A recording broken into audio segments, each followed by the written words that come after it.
decir. Antes de pasar a la parte de lo que es una iglesia, vamos a terminar con cómo preparar un devocional. La palabra de Dios, como lo hemos visto, es una de las partes fundamentales del devocional.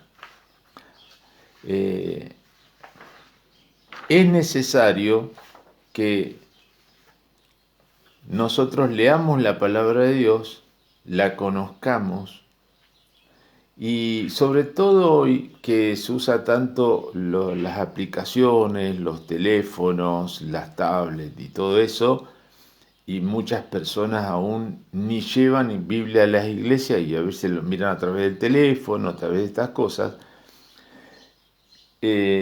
Sí, lo leen a través de las aplicaciones, es también la palabra de Dios a través de los teléfonos, de cualquier aplicación que la lea, pero hay algunas cosas que se pierden cuando nosotros no tenemos la Biblia física, y de eso quería hablarles un poco. Porque si usted tiene la palabra de Dios, el libro físico, ejercita encontrar, por ejemplo, dónde están los libros de la Biblia. Entonces yo digo, busquemos Efesios. Entonces, si usted no miró solamente a través del teléfono, pone el teléfono ahí, Efesios, y le sale No Efesios. se está escuchando, pastor. Ah, No bueno. se escucha su audio. ¿No se escucha? Ah, bueno. Vamos a Ahí ver. sí, ahí sí. Ahí sí. Bueno. Sí. Les decía que a través de los libros físicos de la Biblia en papel, digamos, nosotros podemos aprender a ubicar dónde están cada uno de los libros. Cuando usted la lleva a la iglesia, y yo le animo a que vaya siempre con la Biblia física a la iglesia, ¿sí? Y que cuando se diga, bueno, vamos al predicador o al que tiene una lectura bíblica, busque usted también, junto con el predicador o el que dirige, esa porción de las escrituras, aunque tarde en encontrarla, pero búsquela, porque de esa es la manera en que va conociendo la palabra de Dios y se va ubicando a través de ella, ¿sí? Es importantísimo que nos ubiquemos a través de la palabra del Señor. Antiguo Testamento, Nuevo Testamento, libros de Moisés, Pentateuco, Salmos, libros históricos, todo lo que la palabra de Dios contiene, y saber dónde está en cada uno, y que nosotros sepamos manejar con fluidez la Biblia, nos va a ayudar. Y teniéndola de la manera física nos ayuda de esta manera. Mire, Dios nos ha dado 5 sentidos, ¿sí? El oído, la vista, el tacto, el gusto, ¿no es cierto? Todos los sentidos que Dios nos ha dado. Cuando nosotros usamos la mayor cantidad de sentidos que Dios nos ha dado al estudiar, leer o memorizar la Biblia, más nos queda grabado. Le doy un ejemplo. Si usted escucha un mensaje en la iglesia, ¿sí? De ese mensaje que usted escucha, usa nada más que el oído. El oído es lo que menos se retiene en la mente. Después se olvida. Pero si usted al oído le agrega que mientras está hablando, usted busca el pasaje y lo está leyendo, tiene el oído y la vista operando. Entonces queda mayor grabado en su mente, en su memoria, lo que se está diciendo y lo que usted está leyendo. porque hay dos sentidos en vez de uno, que es el oído, y esos dos sentidos multiplican la posibilidad de memorizarlo mejor. ¿Sí? Esto es muy importante que lo tengamos en cuenta, que nosotros a través de la lectura y a través del oído, a la misma vez, nos queda más presente lo que escuchamos. Si no, a veces pasa que salimos, llegamos a la casa y alguien le pregunta, ¿de qué habló el pastor? Y en el momento se acuerda muy poquito de lo que habló. ¿Por qué? Porque solo lo escuchó. Pero si lo leyó el texto bíblico y lo tuvo mirando mientras el pastor hablaba o el predicador hablaba, le va a quedar de una mejor manera grabado en su corazón y en su mente lo que le está diciendo. Cuando uno más incorpora, mejor es, ¿no? Cuando más parte de los sentidos incorporamos, entonces en aprender, y si usted, por ejemplo, está en su casa estudiando la palabra de Dios, ¿no? Y está escuchando un mensaje y lo escucha con su oído, ¿no es cierto? Y después va a la Biblia y busca ese pasaje que le están diciendo. Y ese pasaje no solo lo lee, sino que lo lee en voz alta. Ahí está usando otro de los sentidos, es el habla. Entonces tiene el habla, la vista y el oído. Cuando más sentidos estén implicados, más va a retener lo que está estudiando o lo que está leyendo o meditando, ¿no? Eso le va a ayudar a ser más efectivo en la retención de la palabra del Señor. Para eso el Señor nos ha dado entonces los sentidos, que nosotros los usemos lo mayor posible. Hasta el tacto podemos usar en la palabra de Dios, ¿no? Yo estoy así, estoy buscando con la mano, voy buscando el libro donde está la página, uso el tacto también, ¿no es cierto? Cuando más esas cosas se muevan, más queda grabado en nosotros y va a ser mejor. Y por ejemplo, si queremos memorizar, como nos enseña lo que hemos estado viendo en cómo hacer un devocional, habla de memorizar textos de la Biblia, por ejemplo, un texto por día, ¿no? Es más fácil memorizarlo si lo oímos, si lo leemos y si lo repetimos con la voz. Eso nos va a ayudar a que quede más rápido grabado y más rápido lo recordemos y lo memorizamos, ¿sí? Y después eso que está en nuestra mente guardado y en nuestro corazón, Dios lo va a usar en el momento, el Espíritu Santo que está en nosotros lo va a usar en el momento que lo necesitemos, ¿sí? Pero si nosotros no estudiamos la Biblia, si no tenemos guardada en nuestro corazón, en nuestra mente, la palabra de Dios, el Espíritu Santo no va a usar nada, porque no hay nada para sacar de ahí y usar, ¿no? Porque no nos hemos dedicado a escudriñar las Escrituras, como enseña la palabra de Dios, a meditar en ella, a estudiarla, a leerla, y que Dios nos hable a través de la palabra del Señor. Bueno, eso en cuanto a cómo hacer los devocionales.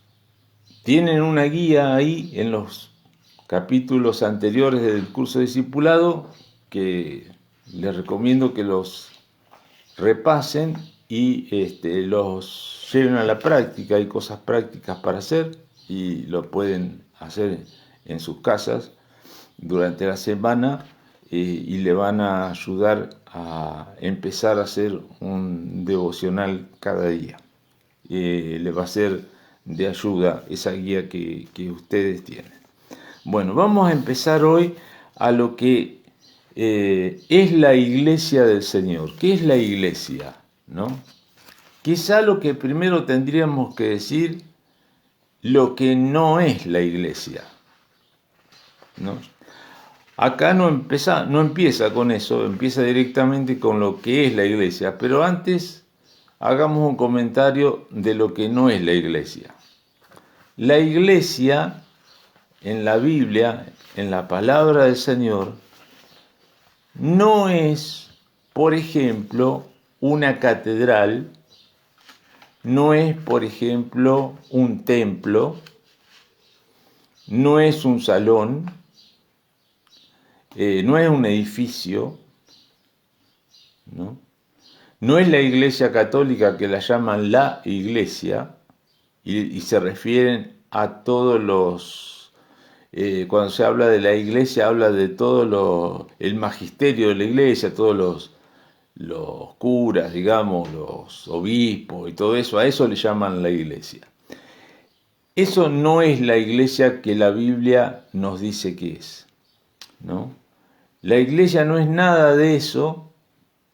Cuando nosotros decimos vamos a la iglesia, ¿no? Bueno, tenemos culto, vamos a la iglesia.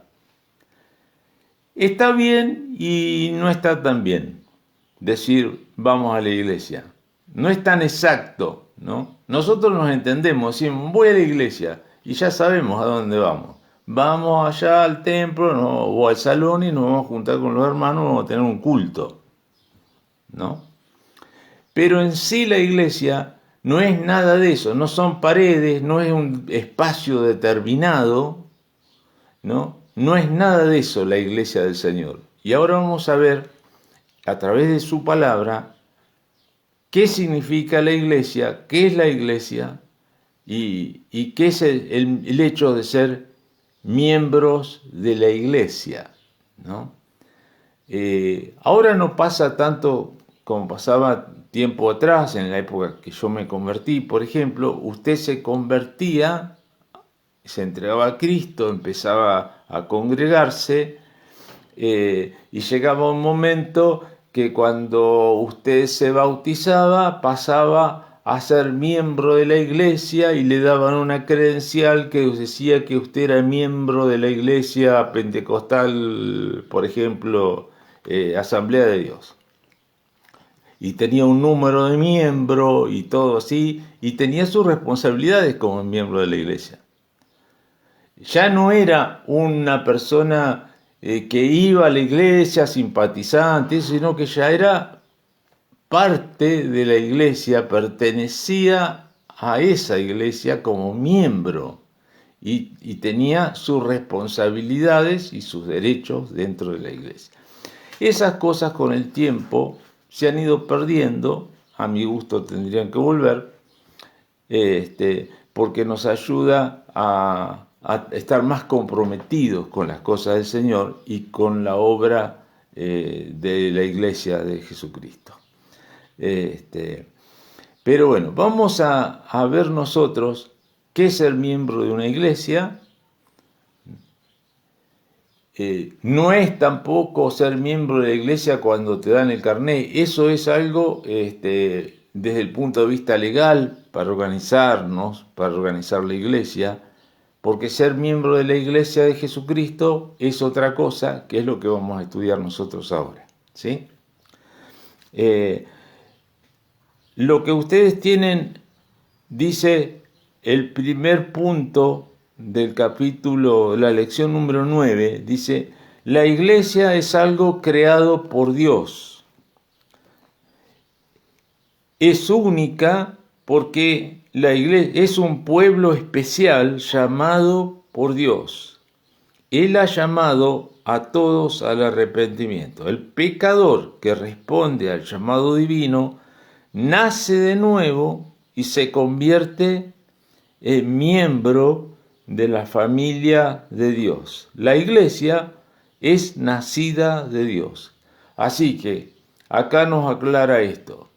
que una persona que no conoce a Cristo, un inconverso, un pecador, cuando se entrega a Cristo, en ese momento y recibe al Señor, pasa a ser miembro de la iglesia de Jesucristo.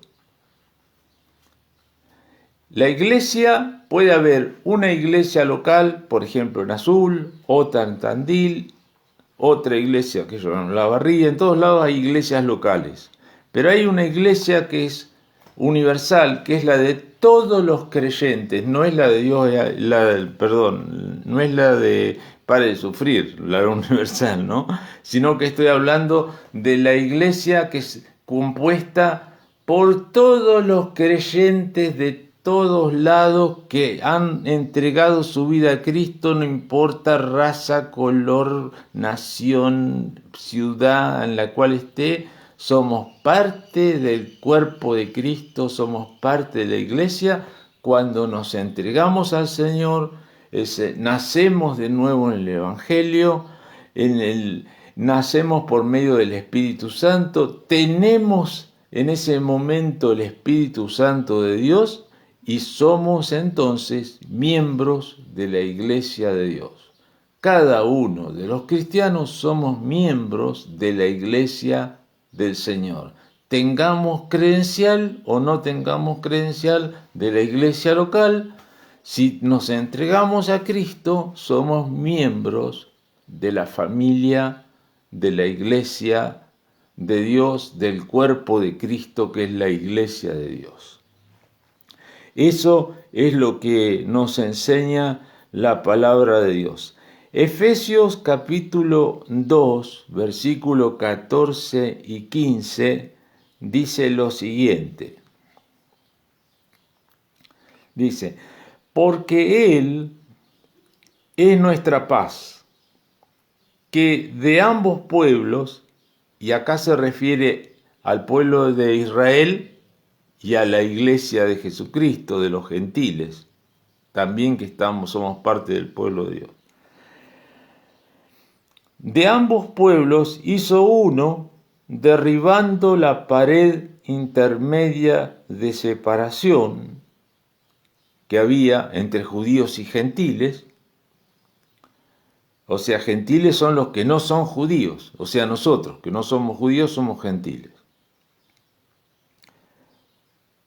Aboliendo en su carne las enemistades, la ley de los mandamientos expresados en ordenanzas.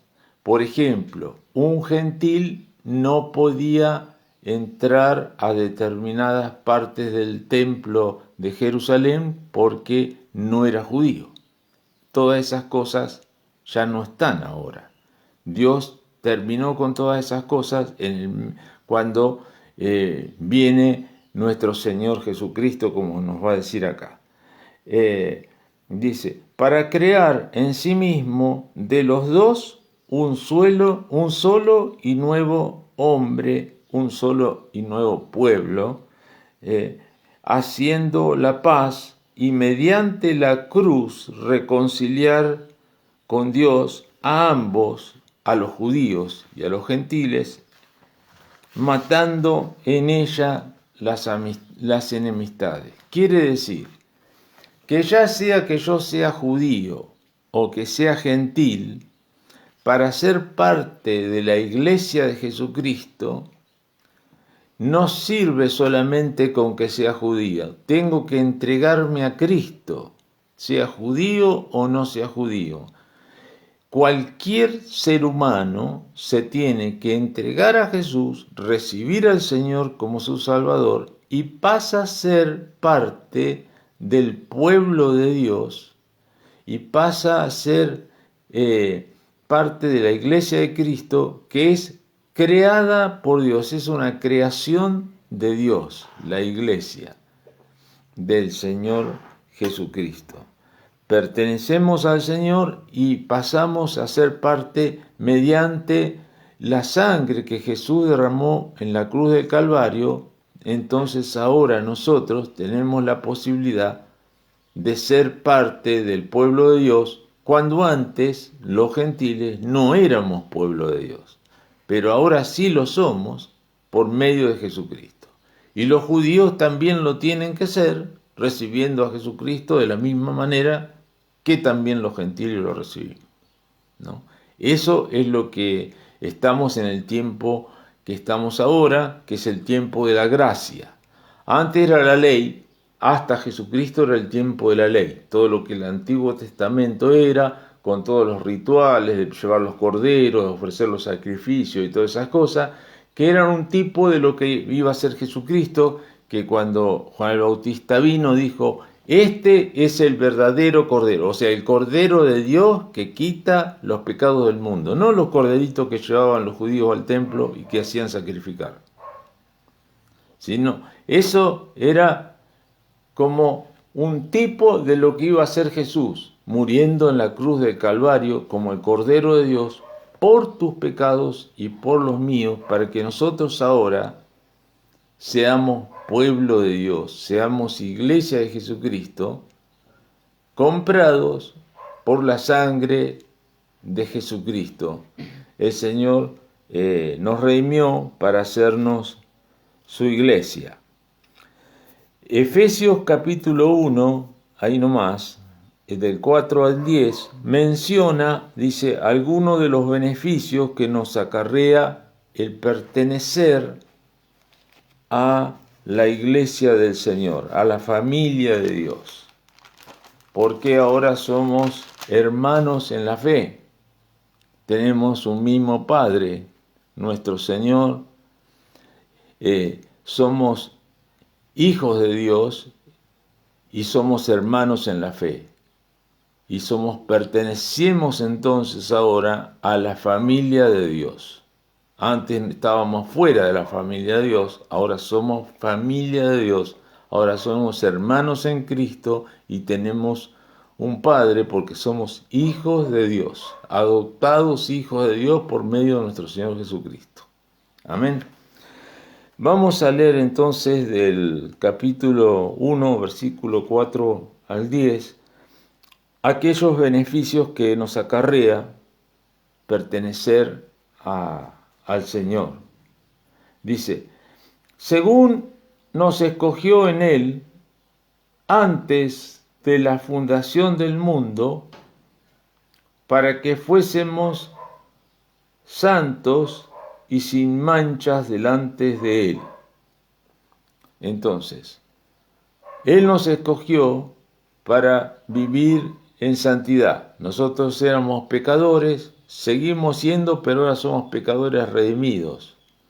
Dios nos ha apartado para Él, de dentro del mundo. Por eso eso quiere decir santos. Somos apartados por Dios, santos.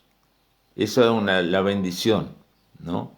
Que nosotros, siendo pecadores, Dios nos apartó para Él y ahora somos sus hijos. Por eso somos santos. Santos quiere decir eso, apartados para Dios, ¿sí? Sin mancha. Éramos pecadores, pero ahora la sangre de Jesús, derramada en la cruz del Calvario, que hizo que nosotros, a través del arrepentimiento y la fe de lo que el Señor hizo por nosotros, seamos limpios de todo pecado y delante de Dios no tenemos mancha. ¿Sí? Y toda nuestra vieja vida pasada fue limpia por el Señor Jesucristo. Amén. Todo aquello que nos ensuciaba, todas nuestras manchas, todos nuestros pecados, cuando llegamos a Jesús, quedan todos borrados. Él borra todas nuestras rebeliones, dice la Biblia, y tira al fondo del mar todos nuestros pecados, como un ejemplo de que Dios ya no se acuerda más de nuestros viejos y antiguos pecados. No. Así que nosotros tampoco nos tenemos que acordar de esa vieja vida de pecado, solamente... ¿Se escucha? Sí, sí, se escucha. ¿Se escucha? Bueno, disculpen. Entonces he estado hablando sin que nada me escuche, me parece, ¿no? Bueno, seguimos leyendo Efesios 1, capítulo 1, versículo 4 en adelante. Dice la palabra del Señor: Versículo 5. En amor, habiéndonos predestinado para ser adoptados hijos suyos